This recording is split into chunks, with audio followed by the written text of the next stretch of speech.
Hello, it's Jeremy, and it's my turn to share devotions today. Sorry in advance for my weird voice and sniffles and sneezes. I've got some pollen allergy problems going on, but thanks for your patience with that.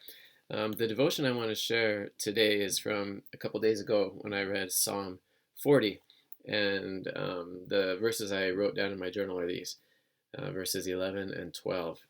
As for you, O Lord, you will not restrain your mercy from me. Your steadfast love and your faithfulness will ever preserve me. For evils have encompassed me beyond number. My iniquities have overtaken me, and I cannot see. They are more than the hairs of my head. My heart fails me. That's Psalm 40, verses 11 and 12. And what I notice in this psalm is the here's what I wrote. The enemies within are as dangerous as the enemies without, and the remedy is the same. It's the Lord's mercy, his steadfast love, and his faithfulness. Relying on these gives us victory over spiritual enemies, physical enemies, and internal enemies, which are our own iniquities. And just to share with you kind of where I got that, when I read the Bible, I love to read prayers in the Bible, and the Psalms are all prayers. And so when I read the Psalms or other prayers, I try to think about how I can make that my own prayer, or what the prayer or the psalmist may have been thinking when he wrote it. And in this one, I just liked how he established who the Lord is and the Lord's benefits to him. He said, "As for you, you will not restrain your mercy from me. Your steadfast love and your faithfulness will ever preserve me." So he's talking about God's mercy and steadfast love and faithfulness. And then he talks about evils encompassing him. He says, "Evils have encompassed me beyond number." And, encompassing means kind of surrounding, right? And so he's saying, these evils have surrounded me. But then he says, "My iniquities have overtaken me, and I cannot see."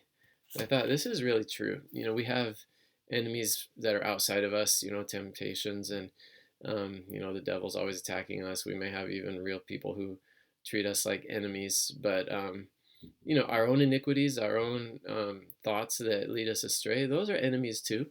And so David is talking about those and saying, "Those my iniquities have overtaken me, and I can't see." But the thing he relies on is God's mercy, God's steadfast love, God's faithfulness. And sometimes those internal enemies that we have, our own sins, are harder to fight against than external enemies. One reason is we might not go to the Lord about them. We might be embarrassed. We might think, "I got to take care of this myself before I can go to God." So we'll ask Him to help us with things coming at us from outside, but we might hesitate to ask Him to help us with our own issues because we think we got to take care of those ourselves. Another reason why we might not ask for God's help in dealing with our own temptations and our own kind of besetting sins is that in a way we like them. There's something satisfying about getting angry. We feel like we deserve to get angry, or there's something satisfying about taking offense. There's something satisfying, about the distractions we seek or the addictions that we have, or whatever. There's a reason that we have those sins, and part of it is that, in a way, in the short term, it's fun or it feels good or something. So we might not ask for God's help. But David cried out for God's help and said that he relied on God's mercy and steadfast love and faithfulness. So I want to encourage you today, just as I encouraged myself a couple days ago with this devotion, to really ask for God's help in just putting to death those enemies within you. That's what I'm doing in asking Him for His help in just dealing with those enemies that are within me. So that's the devotion for today. God bless you guys. I hope you have a great, great week. I love you. Bye.